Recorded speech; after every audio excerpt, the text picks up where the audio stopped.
This is part 7 of a series of videos on solving the triangular peg puzzle. And if you reach a progress of 4 pegs, what 4 pegs left would be favorable for leaving 1 peg? All right, what we're going to do here is we're going to look at configurations where we've got 2 segments of length 1 that are separated from one another. This has a variety of looks to it, and I'm just going to go briefly through here.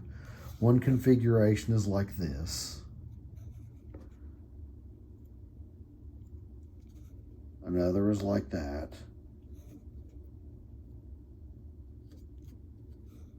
Another is like that. Another is like that. Another is like that. And another is like that. All right, so let's go through these and see what we can find.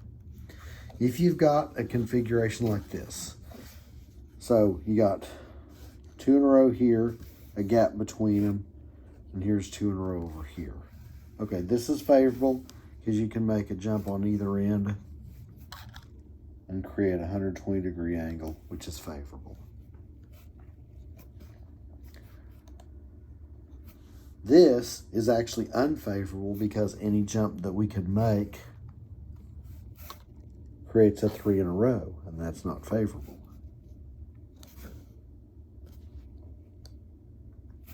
Okay, what about something like this? This is favorable because we can make this jump here, and we'd be left with a 120-degree angle, which is favorable. All right, so we've covered that configuration, that one, that one. What about this one? Okay, now this one here doesn't look to be very favorable here, because if I jump over here, I got a 60-degree angle, an equilateral triangle, and that's not favorable. Jump over here, we're leaving 2. So that's not as favorable. See if we've covered all the possibilities here. Okay, we said that was favorable, that was not favorable, that was favorable, and that was not favorable.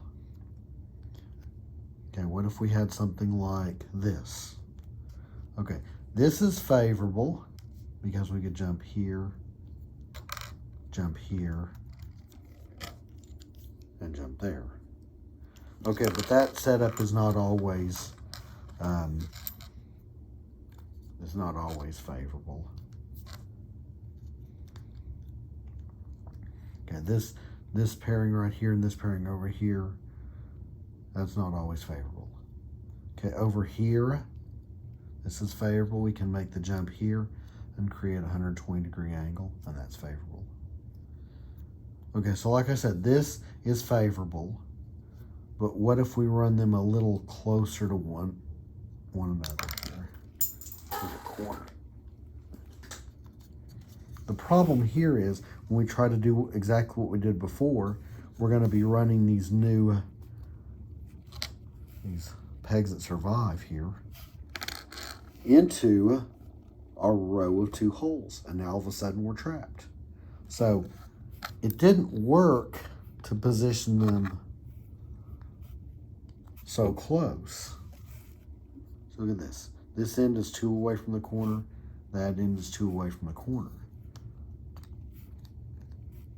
But when one of them was 3 away from the other corner, things were fine. Another thing that's unfavorable is this configuration. And that's leaving 4 pegs. We can't do anything with that 2 in a row, and we can't do anything with that 2 in a row. So that summarizes some of the configurations when you got a 2 and a 2. Some of them will work, and some of them won't, for being able to leave 1 peg at the end.